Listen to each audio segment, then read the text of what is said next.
Oh my God. Jay, how are you? I'm good, man. How are you? I'm good, man. I'm good. How was practice today? Best practice the whole camp, if I'm honest. You know, we've been putting in 3-4 sessions a day for a little over a month now. Shit's intense, man. You know, we got our new coach Billy, who's been such a crazy addition to the team, along with John Wood, and you know, obviously the mastermind himself. Like I said, dude, when you're 3-4 hours hammering it away, drilling, good pace, and I think today was the first day of I'm starting to peak, like a little bit, like a week before the fight. My weight's coming down the way that I'd like it to.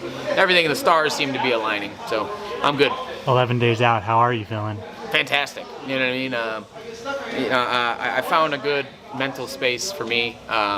I've kind of tossed everything aside. You know, I don't do a lot of interviews. I haven't been doing a lot of them. I've been focused on just the camp and the guy, and just kind of keeping to myself and keeping to my work. And it's been very peaceful for me. You know, there's a lot of pressure, I guess, around it, and people are trying to call me on my bluff. But I'm in a really centered place.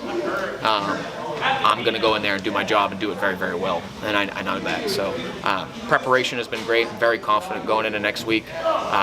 These next 2 weeks are really just about getting the weight down, and then, you know, it's time to have some fun. So. Before we get to your fight, I wanted to ask, who is the best Joker ever put on screen? Mark Hamill. Mark Hamill, or Luke Skywalker, if you don't know him from anything else. Not that Heath Ledger isn't, or Joaquin Phoenix aren't great, but I grew up on the animated series, rest in peace, to Batman himself. You know, that's the one that I grew up on, and that laugh and the way that he portrayed the Joker was just amazing to me.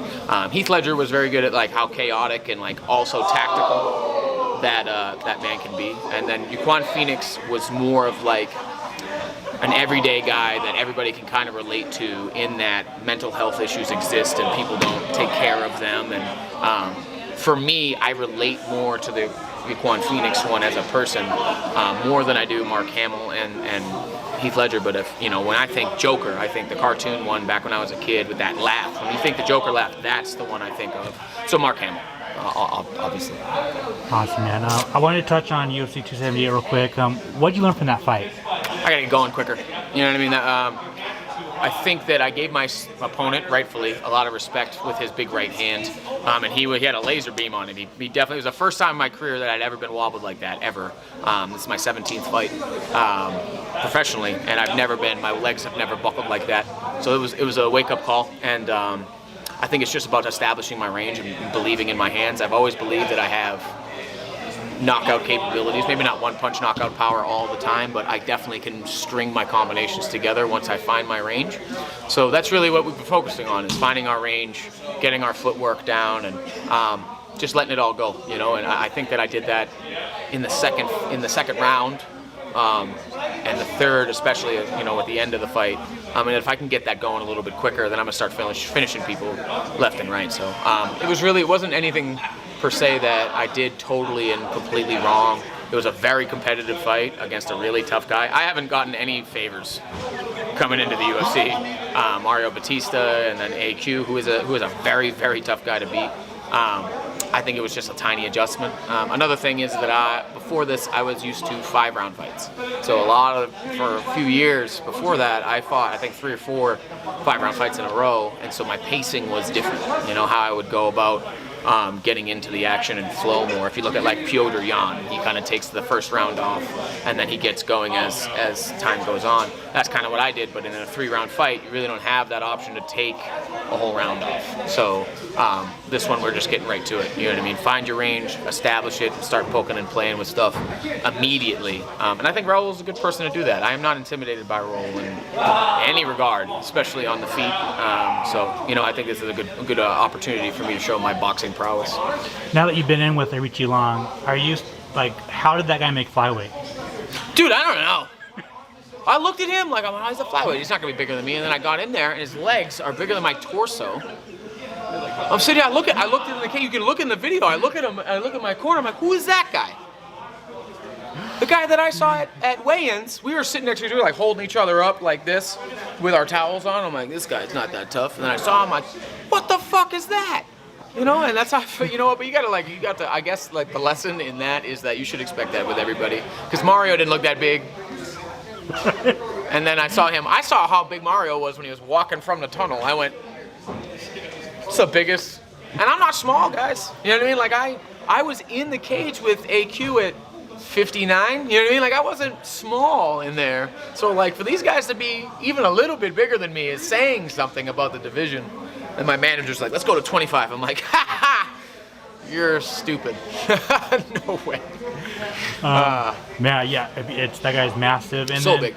Also, you know, you bring up that Mario Bautista, man, like, I think it kind of says something about you. Like, he wasn't able to finish you, and he's been finishing these guys. And he's murdering people. He looks fantastic. And on 6 days, mind you.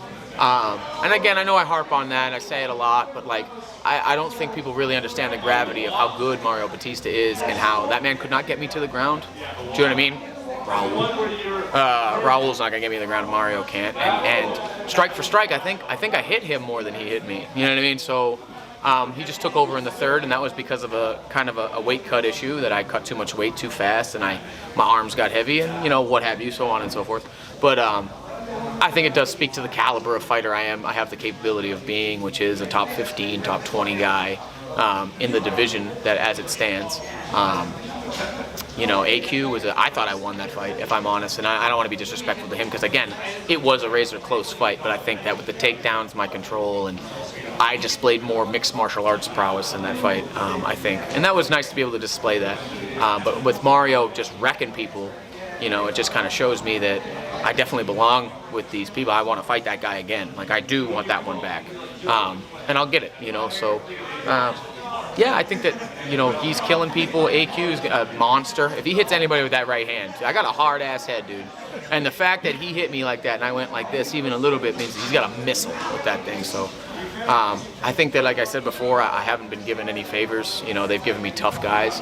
And as much as they're, like, promoting Raul, this is an opportunity for me also to prove, like, hey, man, he's had 2 really entertaining fights. This guy he's fighting is not a striker, you know, and he's not going to be the guy. And, you know, they're looking for flashy subs and stuff like that from Raul, not anything else. You know, either that or, like, high-paced striking. And I'm going to give them at least 1/2 of that. So I think it is a very good opportunity, and I think as much as they are promoting Raul, they're seeing how well I can handle a spotlight like this. And, you know, 0-2, my back's against the wall. It makes me very, very dangerous. So. UFC 282, fighting in Vegas, another sold-out crowd. I'm sure you're very excited about that. Yeah. You did post on your Instagram, you said, behind all the bravado, I smell fear. What do you mean by that? People that are boisterous, people that are, have you ever, and American Gangster is one of my favorite movies of all time, changed my life even. The loudest one in the room is the weakest one in the room. And, you know, when the sentences are actually put together correctly, he's very loud, you know, and he's making it a point, and I've said this the whole time, he's a young man with a bunch of people around him telling him that he's better than he is. He doesn't have the experience against veterans to be talking the way that he is. And I think that the more people, and I faced people like that. Actually, my last world title that I won was kind of the same way. The guy was very boisterous, very braggy, but then I got in front of him. And I saw the fear in his eyes when he realized he couldn't do what he wanted to do. You know, and this guy was a Division II All-American wrestler, and he couldn't keep me down. And I ended up finishing him, like, pretty handily. Anybody that has to constantly say that I'm going to do this, I'm going to do that. Remember, you're putting a lot of pressure on yourself to do that. Now the fans expect that from you. All I've said was I'm going to go in there and I'm going to make him. I'm going to give him some humility. You know, I just think that behind all that bravado, you're talking to make yourself feel better, not me. I don't need that. I don't need anybody to tell me that I'm this, that, the other. I'm going to do this, or you know, this person. You know, I'm not going to do any of that. I know what I'm going to do, so I don't need to speak it out loud. The fact that you continually do this 10, 15 interviews of the same shit, you're convincing yourself, baby. You're not convincing me. You know, you're not convincing anybody else, because that means you're unconfident or you're afraid that I could win. And I don't think you're gonna. I don't think there's any part of this you're gonna beat me at. And I that's the first time I've ever really said that. So that's what I mean by that. Behind all of this noise that you're making, I smell somebody that's afraid, and I'm gonna eat you for that. I know it. I've seen it 1,000 times. So that's what I mean by that. He trained at Syndicate for a little bit. Were you here when he was here? Yeah, I was. What'd you take from his aura, from his training style? Like, what do you take from it? Man, you know, I was being respectful, and again before, and I didn't want to say too much because that's not just kind of just not who I am. You don't really talk about the gym. Man, they didn't really train with us. They came to practices. They stayed in this corner right over here where we're standing right now, and they've done that in a couple of different gyms. If you've ever noticed, they've never really had a home base, maybe till 10th Planet. Right now, I think that's their home base right now or something like that. But they came here, they went to Extreme, and what happens is that people will ask them to work, right? Hey man, you wanna get around it? And they'll go, no, no, no, and they stick to themselves. So what they really do is they use people's facilities, they get them to give them free shit, they don't pay a fucking thing, and then when they're expected to do stuff, they leave, talk shit about that gym, and then move on to the next one, and then the pattern repeats. So again, I don't have a lot of respect for how they operate in that regard. They didn't really train with us. They trained in our building at the same time. That's kind of the way that I can put it. You know what I mean? It's more like they have, I get self-interest, that's what we're all here for, but like, there's a unit thing, and you know what I mean? And they came in here with the ideology that I'm gonna have to fight one of these people, and now they are, you know what I mean? So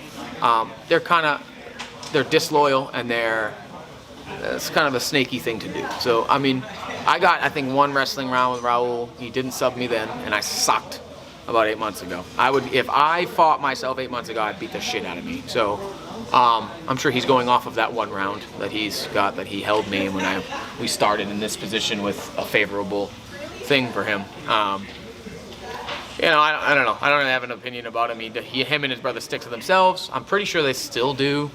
You could ask Extreme, Cabrinha, whoever the fuck they go. But yeah, they just in the building. That's mostly it. What do you think of the matchup, man? There's a lot of hype behind him. 18-year-old. He's the youngest UFC fighter. He's mauled everybody, right? He's mauled everyone. What are your thoughts on the matchup? One, that last fight was not a mauling. Secondly, all right, people are enamored with how old he is, and it's very impressive that he can fight grown men at 18. That's fine. But like, I am not doing that. You're just a combatant. I don't care how fucking old you are. You could be 50. You know what I mean? It doesn't matter. You could be 3. You know, I don't give a shit. You know, your last performance, you're only as good as your last performance, and for me, you weren't that great. You know, yes, you're a great grappler. This isn't a grappling matchup. You know what I mean? So, the matchup-wise, I think on the feet, it would be bold and stupid of you to stay on the feet with me. It would be dumb. Absolutely 100% dumb. I don't expect him to try and do that, and if he does, then he's got the wrong people in his corner, because that's a bad move. I think that the matchup skill-wise, you know, on the ground, I have no intention of going to the ground. You know, he has no other way to beat me other than to get me down. And unlike Mondo, I'm not going to pull guard. I don't pull guard. Never done it one time. Not even once I've done it. Mondo did it 9 times. So, granted, again, everybody says that his boxing is, oh no, his boxing, pardon me, his grappling is this, his grappling is that, but a guy gave you the floor several times in your Contender Series fight. Mind you, in a smaller cage, which is made for people to get takedowns, right? Smaller cages are for grapplers, okay? And this man put you in a guillotine and went to guard, and you couldn't finish him. Even with his back, even with this, even with all that control, he muscled you around at some points. So again, how good are you? Are you that good, or are you just 18 with a bunch of people that hype you up? So we'll find out, you know what I mean? But all that hype behind him, that's pressure. Not for, because again, people expect me to lose. So I got no pressure. There's no one expects anything of me. I'm already a bum to everybody else. So it doesn't matter to me, but for you, man, you're 18, you've got, you know, you're the youngest person ever, you're supposed to do this, you're guaranteeing you're getting a title shot in 2 fights. You're telling everybody you're gonna roll them, you're disrespectful in every way, shape, and form. You just put a ton of expectations on yourself. And, you know, I remember with AQ, that was the first time I've ever been in a stadium like that, like a real, like I've been at convention centers and shit like that, and I think the biggest crowd I ever had was like 2,500, 3,000 people, but there was like 12,000 people at the last one. And I am known for being very composed. I can keep my composure, but that was a moment for me. I looked around, even before, as Bruce is introducing AQ, I'm looking around, I'm like, damn, I'm here right now. Shit, I'm actually here. And it took a minute to get back into the fight. Man, you're gonna do that. It's gonna happen. You're gonna see all these people with their eyes on you, and all of those expectations are gonna hit you at the same time. And I've already been there. I've been there a bunch of times, and all I'm gonna worry about is hitting you in the face, you know. So matchup-wise, I don't think he's better than me. I just don't. You know, if we were just grappling, kid would do great. He would sub me 7 times in 5 minutes. That's not what's happening here, you know. So the whole team's rallied around me here at Syndicate. Coach John and Vince and Coach Billy and Coach Trammell, who's been cleaning up my Muay Thai, you know. Just everybody has really rallied around me, and it's good. I have people at my back that are being real with me, being realistic. We're hammering it every single day. I'm talking 4 sessions a day. I don't know if you've ever worked out twice in a day and felt proud, but double that, and that's what I'm doing every single day. So I'm very confident in the preparation. I had my best day of sparring today against people that are better wrestlers. You know, you have to remember, better wrestlers than you have tried to get me down, and they don't. You know, and then when they do, I pop right up. You know, again, Bautista could not hold me down, and he would hurt Raul, absolutely harm him. So I'm very, very confident. I think that, you know, late first, late second finish. I think I'm going to get a finish here. So You kind of just answered my last, or yeah. my prediction question. But man, UFC 282, ESPN prelims. Most people say that people watch the prelims, the ESPN prelims more than the main card, right? So a lot of eyeballs on you. You already said that, you know, there's pressure. You get that finish. Well, firstly, do you feel like you're fighting for your job? Yeah, I think we're always fighting for our job. There's only certain people that can be 0-3 and 0-4 in the UFC and can keep their job. Now, I'm still young, so if I were to lose, I'm not going to. But if I were to, I could always make my way back, you know. Or there's other organizations that are great to work with for fighters, you know. So it's not the end-all, be-all. But yes, I am. My back's against the wall, and that's another thing that I realize. I understand the only way to get forward is through. And so I guess, and people are like, that doesn't bother you? And it's like, you know, man, I have been able to live my dream here, you know. And I worked since I was 14 years old to be just here, to go. I'm going to fight at T-Mobile Stadium, you know, to meet T-Mobile Arena. How many people can say that in their lives? The only one that I haven't checked off is the Boston Garden. And, you know, for me to have been able to live this life at all has just been a great gift. And not that I take it for granted, or that I'm not taking it seriously, or that I don't understand the position I'm in. It's that I do. And I'm just grateful to have been here at all, you know. So I'm all right with trying as hard as I can and failing. That's okay. I'm all right with that. But I gave it everything I had. And that's okay. I can die happy knowing that. So for me, I'm fighting for my job, but my life won't end if I lose and get cut, and I know that. And so, you know, it's just I get to remember that when I have fun and I do what I love to do, everything works out. So that's kind of the idea, and the mentality is that I'm going to put that in the back of my mind, and you know, they're either going to give me a big check and another fight, or they're going to be like, hey, we want you back. You know, that's not up to me. I can't really control that. So all I can control is hurting the person in front of me, and if they like it, then they like it. If they don't, they don't. You know, so it's really not up to me. But I'm very happy. I have a wonderful family and wonderful friends, and I have a woman back home who's just been the best thing that's ever happened to me. So, you know, I couldn't be a more fulfilled person. So I'm very, very okay with whatever result may come of it, good, because I've worked very, very hard most of my life, and I can say that I lived a dream, even if it was just for a moment. God damn, that's a mic drop, man. Jay, thank you so much for your time, man. I really appreciate it. If you want to plug your social media, plug any sponsors, and if you want to thank anybody, the floor is yours. Of course. Special thank yous, obviously, to everybody at Syndicate. My manager, Lance, who, without, I wouldn't even have a home. You know, he gave me a house to live in while I was here, when I first moved here. He's done everything for me, so thank you, Lance, for everything. John Wood, who has become like a brother to me, and I couldn't fight for anybody else, I don't think. You know, I stand behind him and this whole team, and Iridium, and the UFC in general. You know, I'm a kid from somewhere there where dreams are just that. They're just something that you wake up from, and I haven't yet. And so everybody back home that believes in me has pushed me along the way. Thank you so much. And whatever sponsors I have, you know, Venom and the like, thanks. You know, I really do. I'm not great at it, but I really am appreciative for all of the things that everybody gives me. And you know, next Saturday I'm going to put on a performance for you guys, and if it is my last time around in the UFC, then it'll be one that you'll remember. Make sure to subscribe to the LowKick MMA YouTube channel for all the latest news, event previews, and interviews with some of the biggest stars in MMA.